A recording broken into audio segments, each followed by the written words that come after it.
Okay. Thank you so much, everybody, for coming to the Ethics of Argumentation speaker series. Today, we have an amazing speaker for you. It's my great pleasure to introduce to you Dr. Justin Eckstein, who's an associate professor of communication, media, and design arts at the Pacific Lutheran University and affiliated with the Department of Communication at the University of Washington.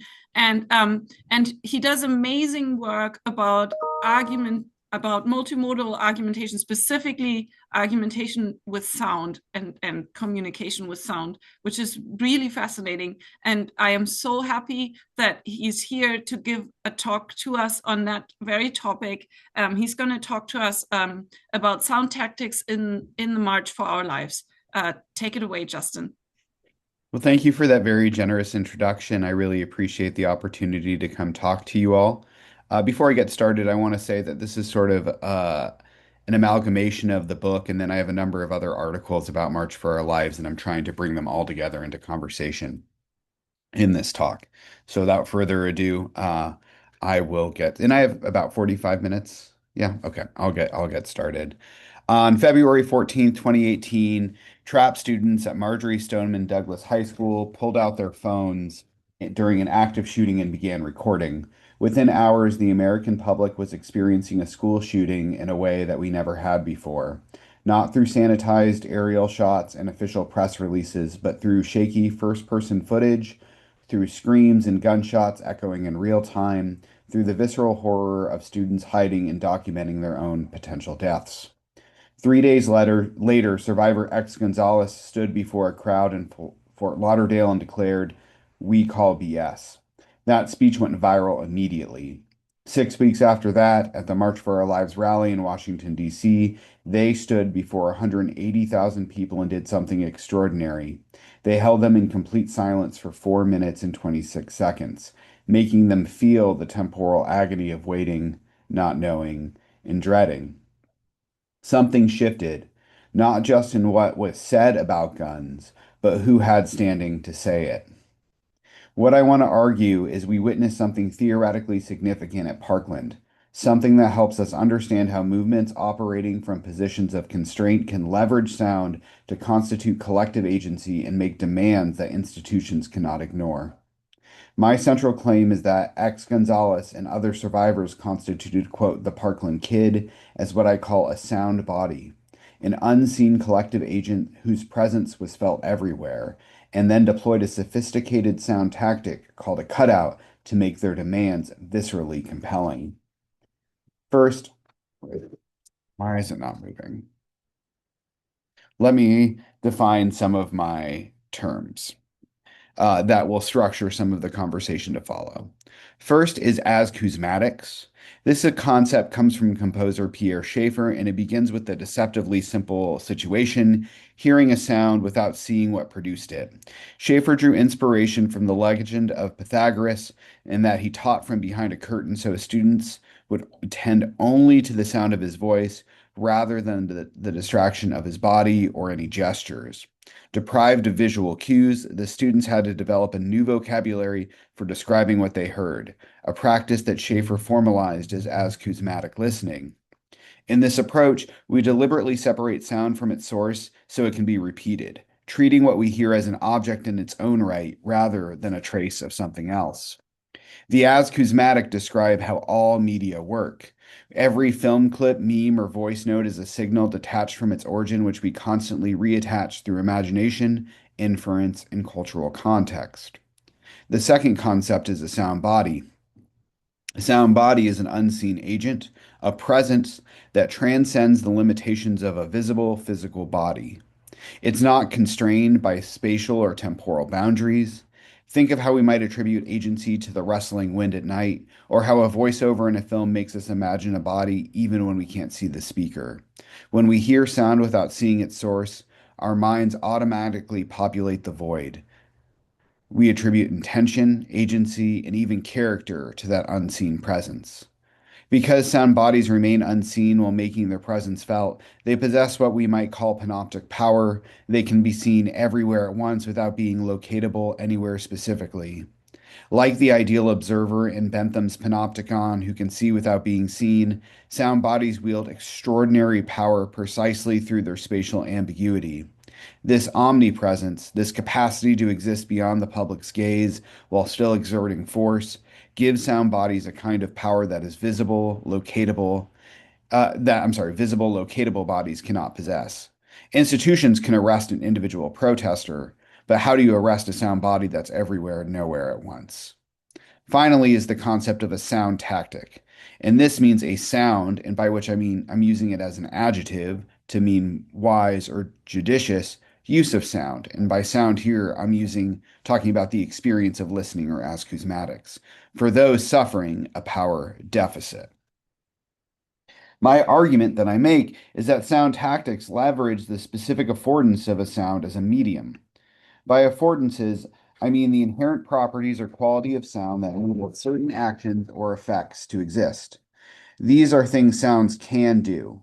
And throughout the book, I talk about three key affordances: immediacy, immersion, and intensity. Let me walk you through what each of these mean.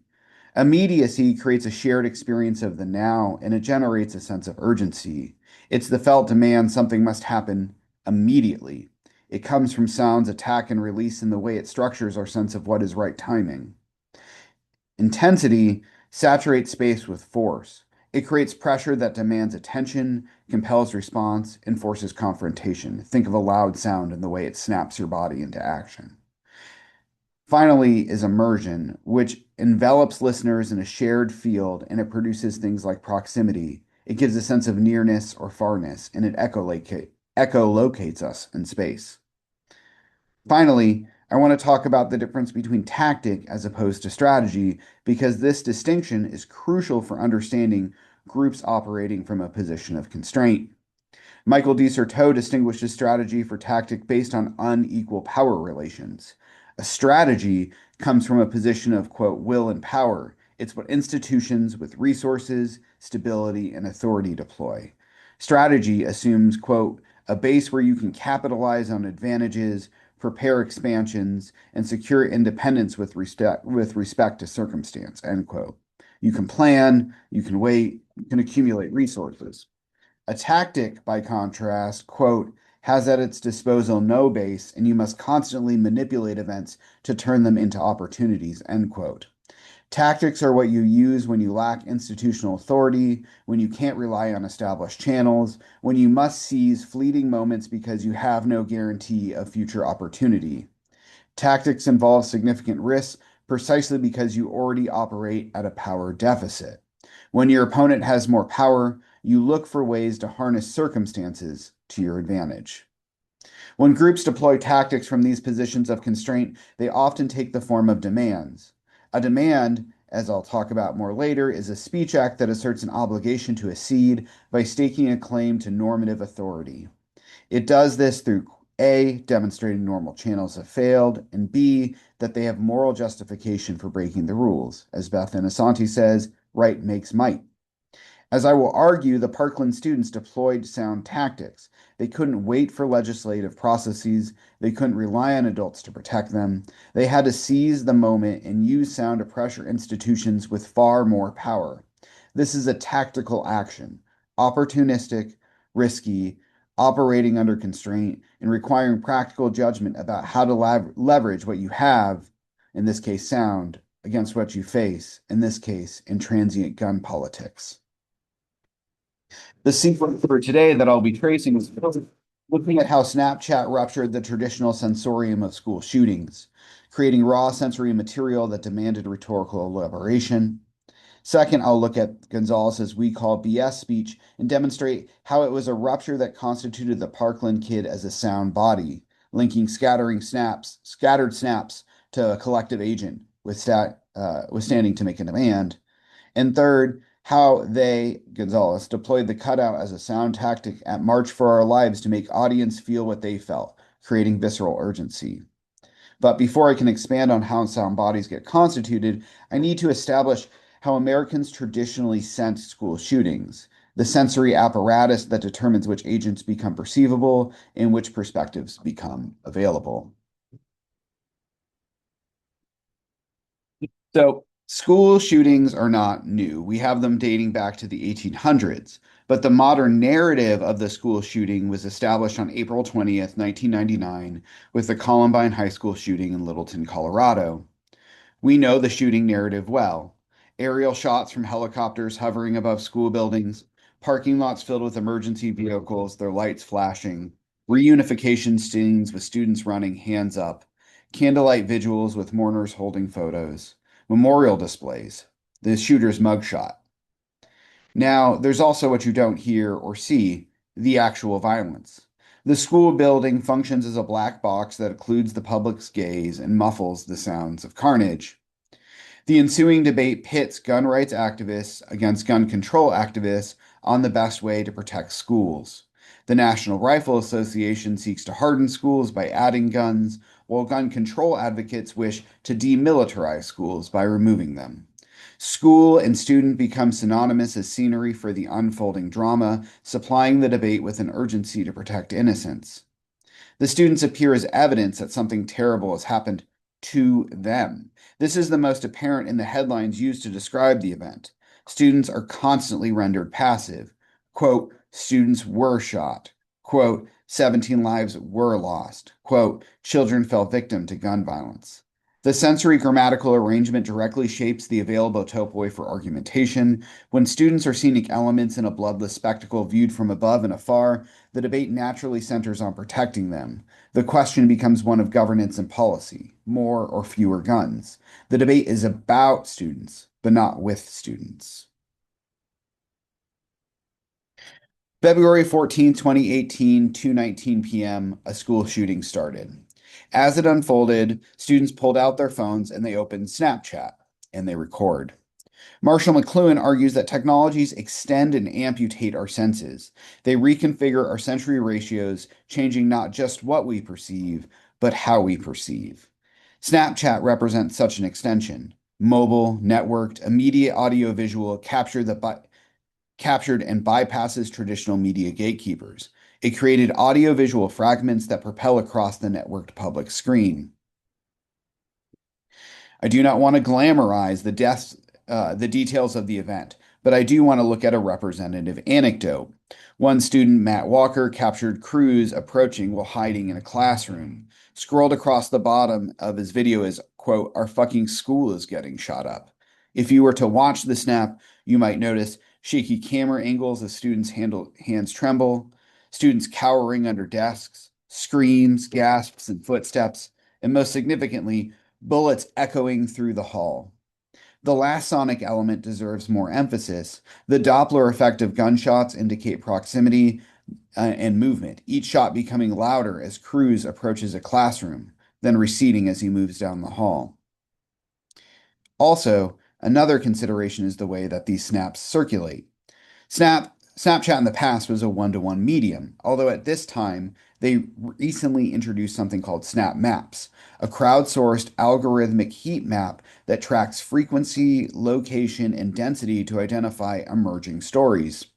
The algorithm at the time detected a cluster of snaps over Broward County, Florida, which is where Parkland is, and created a pulsing red hotspot on the map. Click on it and you see dozens of perspectives from inside the shooting as it unfolded. For the first time, the public sensorium pierced the walls of the school during the event itself. Legacy media couldn't ignore this. Major networks embedded these snaps in their coverage. For example, the Today Show opened with Savannah Guthrie saying, quote, this is what kids and their teachers went through. This is how it looked, how it sounded, and how it felt to them. Co-host Hoda Kotb added, quote, there's something about seeing the video that puts you exactly where those kids are. Notice the language. Puts you exactly where those kids are. The snap seemed to offer access to the event as students lived it. Yet, these sensory fragments are deeply ambiguous. They don't come pre-packaged with any political meaning. Images of blood and sounds of screaming could justify multiple contradictory responses. An image of a wounded person can motivate either more violence, like revenge, hardening targets, and arming teachers, or less violence, peace, gun control, and demilitarization. A sound of bullets can inspire fear that demands protection, or outrage that demands change. Daniel Hanlon made this point brilliantly about the Vietnam War footage. Violent images from the battlefield didn't automatically turn Americans against the war. The images were ambiguous. Their meaning was imposed through narration, through the cultural categories that help viewers make sense of what they were seeing. As Hanlon writes, quote, it seems a reasonable hypothesis that most of the time the audience see what it's told. Similarly, the snaps from Marjorie Stoneman Douglas requires cultural elaboration. They required selection, deflection, and reflection, to use Kenneth Burke's term, to organize them into a coherent meaning. Someone needed to answer, whose perspective do they represent? What do they mean? Done. The technological extension created an opportunity, raw sensory material demanding interpretation, but someone needed to harness it rhetorically to impose the cultural categories that would make these sensations meaningful, that would constitute an agent whose perspective these snaps represented. The rhetorical situation of the snaps moved me from our first conversation about sensing the school shootings to the second part, where I discussed the constitution of the sound body. On Saturday, February 17th, the survivors of the Parkland shooting held a gun control rally in Fort Lauderdale. At the rally, the Parkland students felt both constrained and determined to create change. As minors still in high school, they lacked the institutional authority to do anything. They could not vote, had no money, no organization, no advocacy network, or even get access to the media. Opposing them was the NRA, backed by millions in political donations, decades of lobbying influence, control over legislators' careers, and a long history of blocking gun reform. The creation of the sound body is what provided the Parkland kids an element to grow their potential power. So, what is a sound body? As a reminder, a sound body is an unseen agent, a presence to which we attribute agency, intention, and a moral standing through sonic experience. This concept draws from acousmatic experience in sound studies. Brian Kane, in his book Sound Unseen, describes how when we hear a sound without seeing its source, we engage in imaginative supplementation. We don't just hear vibrations, we imagine a body, we attribute intentions, and we sense a presence. This is not a metaphysics of presence that Derrida warned us about. Instead, this isn't deeply rhetorical. It's about mobilizing the affect of presence. Sound bodies don't pre-exist as stable entities. They're invented through rhetorical performances that link disparate sonic elements into a unified presence. The sound body gives us an analytical language for understanding how movements act as collective presences that enter into everyday life. This is especially important considering the acousmatic condition, that we encounter signals separated from their sources is a generic condition of how all media operates in our digital environment. Every media object we encounter, whether it's a Snapchat video, a viral tweet, a screenshot, a quote, a TikTok, a meme, consists of signals severed from their sources that we must perceptually and culturally work to unify and attribute meaning. We need to speculate on the originary cause. This is why sound bodies become particularly powerful for understanding political agency in digital environments. We're always dealing with distributed, decontextualized signals that demand imaginative supplementation.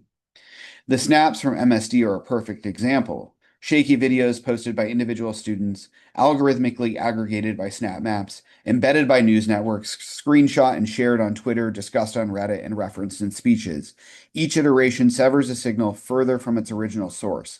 Yet we attribute these fragments to an agent. We imagine who is behind them, what they represent, and why they matter. At the gun control rally, the most important part was X Gonzalez's speech.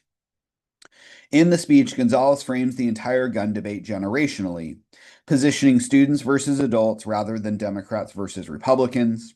Throughout the speech, the term student appears 11 times, consistently paired with markers of school life like classes such as AP Government, instruments such as textbooks, pencils, and tests, and spaces such as classrooms, halls, and buses. Kid appears repeatedly contrasted with the term adult and teacher. Consider this passage. Here, Gonzalez takes the snaps we saw and attributes them to a collective political agent. When they say, quote, discussions occurred during the shooting while students were hiding, they're invoking the sensory material we encountered before. Gonzalez makes this attribution explicit through listing, quote, those who were there, those posting, those tweeting, those doing interviews. Notice what's absent: the individual names. Gonzalez doesn't say David Hogg is tweeting or Cameron is posting.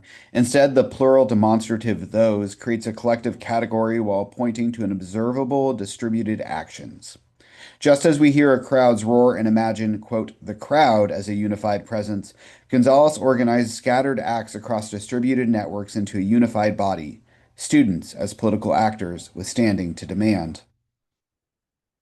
Consider as a representative anecdote the end of the speech where Gonzalez physically manifests the sound body through choric call and response, literally creating the vague roar of the crowd that demands imaginative supplementation. Near the end of the speech, they voice the opposition, giving a series of propositions to which the collective response, quote, we call BS.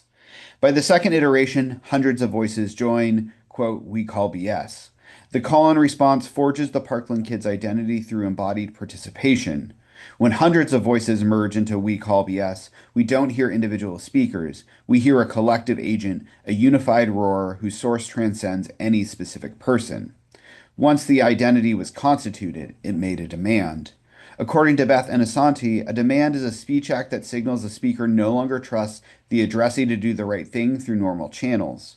Unlike a request, which leaves room for refusal, a demand argues that the institution is obligated to accede. This practice of making a demand involves three things. First, stating your intention clearly. Second, demonstrating you followed process. And third, that there is moral substance to your claim. So the first thing, a speaker must make their intent visible in a demand because the act's force depends on others recognizing it is intentional, not accidental. Making intent manifest shows that the speaker knowingly undertakes the rights and obligations of demanding, thereby giving the utterance its normative status as a binding act rather than something else. In the context of the speech, they demanded gun reform. They wanted to be the last generation to face a school shooting. Second, the procedural condition requires demonstrating that the normal channels have failed, justifying the violation of norms. Gonzalez established this by showing students exhausted proper channels while adults corrupted the system.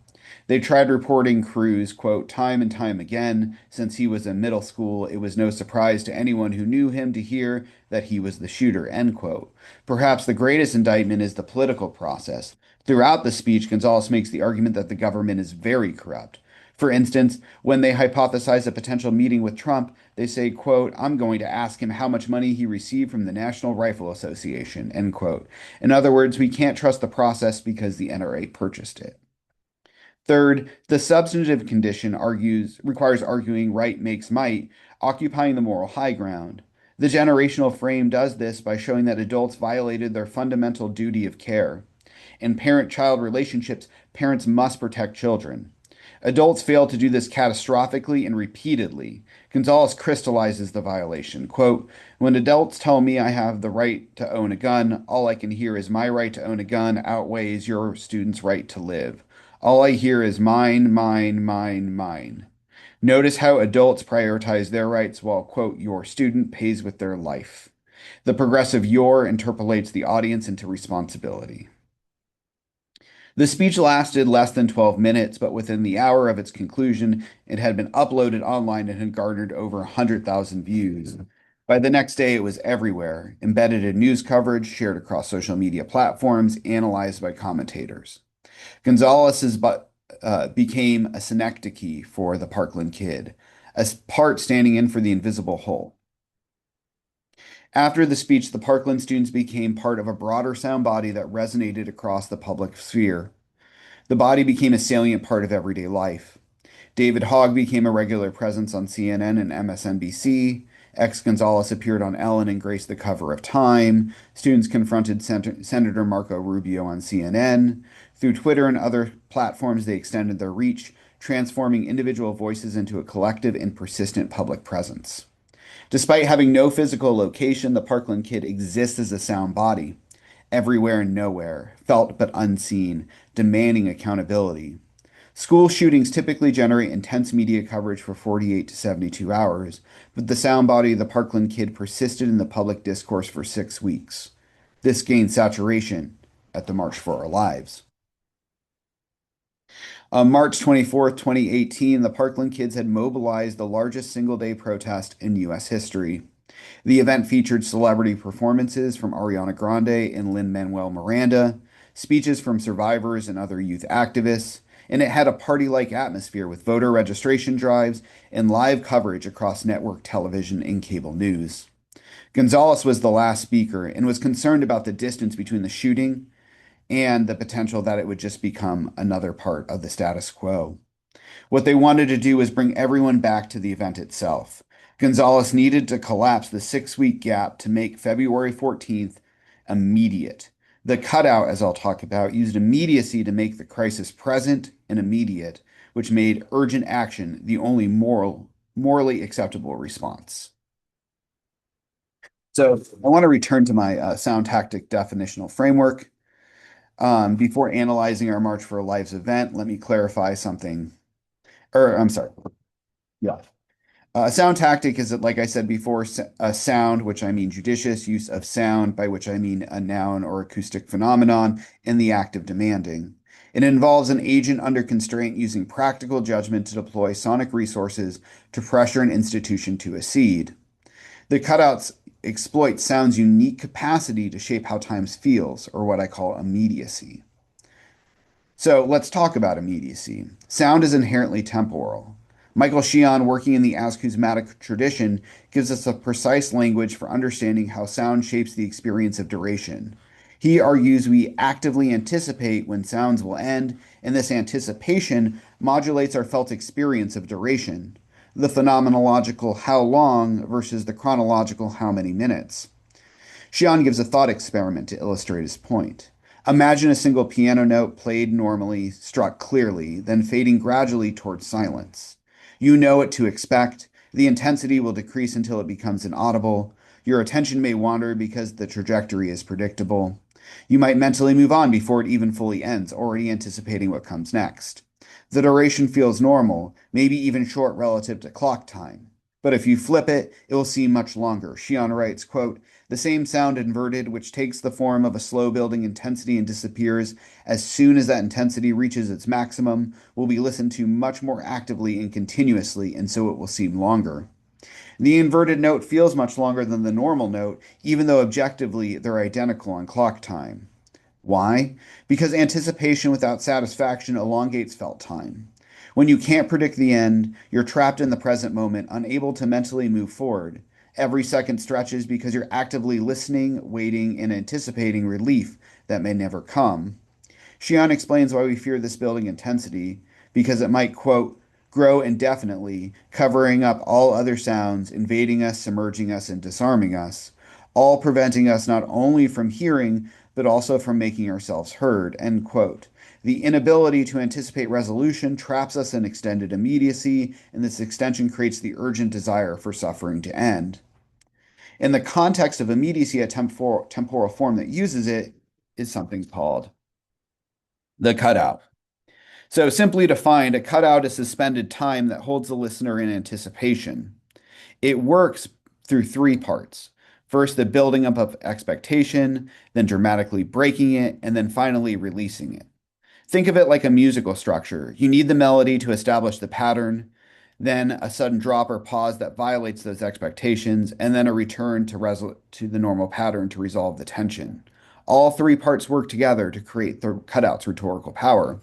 Gonzalez does this in their address. They set the expectation, and they do this through augmentation, or the gradual lengthening of intervals to create a rhythmic anticipation, and diminution, which is the gradual shortening of intervals to increase speed. Then they violate that expectation through a sudden pause or cessation, and finally release the tension by bringing back their voice and returning back to the pattern of speaking. So their ultimate argument that I'm going to, or their ultimate claim that I'm going through is how they can mimic the day through the use of these sort of sonic elements. And here is an image of sort of the way the cutout necessarily looks. So in the first movement, Gonzalez deploys augmentation, a technique that builds duration through successive intervals that incrementally lengthen the listener's expectation. The anaphoric anaphoric refrains of everyone, then no one establishes a stable temporal rhythm. The audience learns to anticipate the pattern of ascension, plateau, and descent in Gonzalez's voice. For them, this is the quotidian rhythm of an ordinary day, a life that has not yet been interrupted. The switch from everyone to no one maintains this augmented temporal plateau, but casts an eerie shadow of what is to come, because it seems like something might be wrong or amiss. The second movement disrupts this because it shifts abruptly to diminution, the progressive shortening of intervals, introducing the names of the slain students with the refrain, quote, would never. The refrain repeats itself 16 times total, and its syntax contracts as it accelerates. The first seven iterations are full sentences, each including a name, a verb, and an object. The final eight strip away everything but the name and would never. The lost action left unstated. Each would never intensifies as Gonzalez's pitch violates the expectation of release that augmentation has established. We are inside Shion's inverted piano note, intensity building without a predictable endpoint. The audience is trapped in anticipation, unable to locate resolution for the first movement had conditioned them to expect. The intervals contract and accelerate.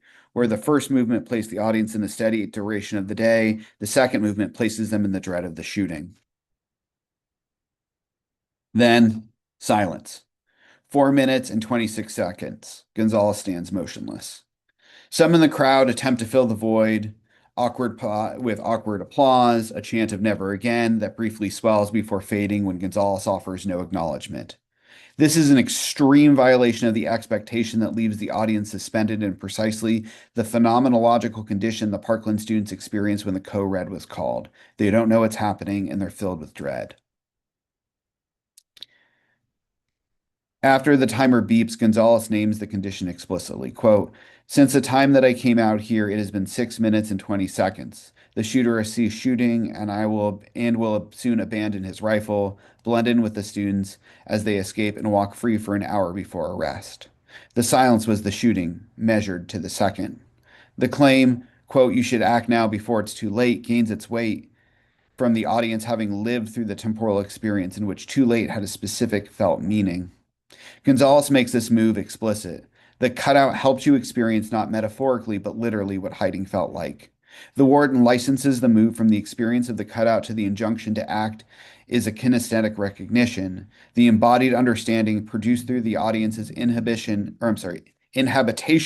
of the temporal form, that action is how one reconstitutes a self that has been held in suspension, and the cutout doing nothing prolongs the dread.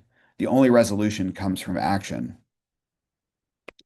The evidence for the claim that people existed in this time warp is well documented, as a number of different media outlets misrepresented the duration of the silence, overcounting it by as much as a minute and a half. One corrected journalist Jerry Weissman explained that, quote, he had gone into a time warp. Gonzalez later addressing this in a tweet said, quote, real quick, my speech today was about 6 minutes and 30 seconds, including both my speech and my silence. The fact people think silence was 6 minutes, imagine how long it would have felt if it was 6 minutes, or how it would feel if you had to hide during that silence. Again, they're making the relationship explicit between the feeling of the cutout and the experience of going through the shooting. The felt duration exceeded the measured duration because the iconic form had succeeded. The audience was no longer tracking clock time. They were inside the temporal structure of the shooting. So immediately after, the speech goes viral. Within 24 hours, it had over 500,000 YouTube video views, coverage on every major news outlet, and trending across media platforms. Sorry, one second.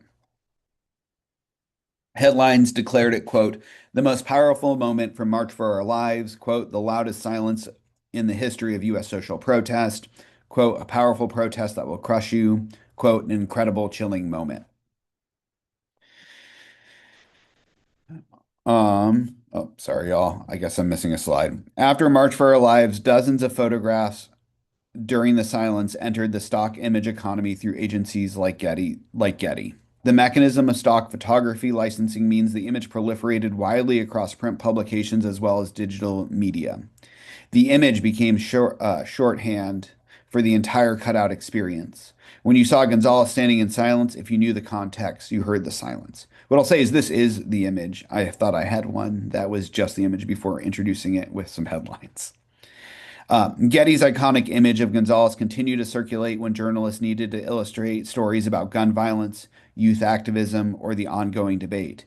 The image persisted as what news outlets called, quote, the year the gun conversation changed, or uncovering subsequent gun violence discussions. Detached from the march, stripped of its live context, the image circulates as a repeatable fragment. Each new placement widens the gap between the image and its origin, severing the photograph from the specific temporal experience of the cutout that gave it meaning. And it is precisely this severance that creates the speculative space for the sound body. The viewer must imaginatively supplement the unseen agent behind the image. It is in the act of supplementation that the sound body reconstitutes itself, distributed now across countless contexts. The Parkland Kid remained a distributed presence that could be felt wherever the photography appeared. So, what are we to make of the impact of March for Our Lives? Of course, they were not the last school shooting. Very shortly after the march, we had the Santa Fe High School shooting and, of course, Uvalde, Texas. But there were a number of legislative victories. Just to name three, Florida passed comprehensive gun safety laws. The movement actually, second, the movement led to over 300 states passing local laws. And federally, it helped pass the Bipartisan Safer Communities Act in 2022, the first major federal gun legislation in 28 years.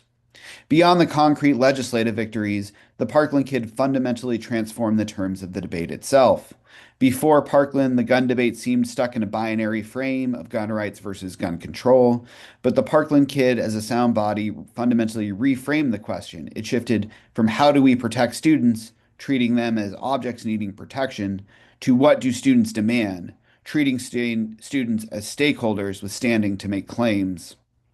The reframing opened an entirely new topical space for deliberation, debates about youth participation in democracy, questions about adults' obligations to protect children, and meta debates about who has the authority to make claims in the first place. Even when concrete policy victories remained elusive, the demand itself became productive by transforming the terms of debate and enabling conversation to continue. Perhaps most significantly, the generational frame of kids versus adults offered a template that propagated far beyond guns. Greta Thunberg famously cited the March for Our Lives when they cited how they started their youth activism and why they did it. So, to wrap it up, sound tactics involve the sound use of sound, the wise deployment of sonic resources by agents under constraint who must seize fleeting opportunities. Soundness is about making the right call in the moment with limited options. It's about phronesis, practical wisdom in action. It isn't about applying universal rules, but the capacity to judge what action is appropriate in this situation, given these constraints with these resources. In this context, I would argue what matters most is the wager, the willingness to stand before a public and insist that this time was different, that Parkland was not just another statistic to be absorbed into the familiar cycles of thoughts, prayers, and paralysis.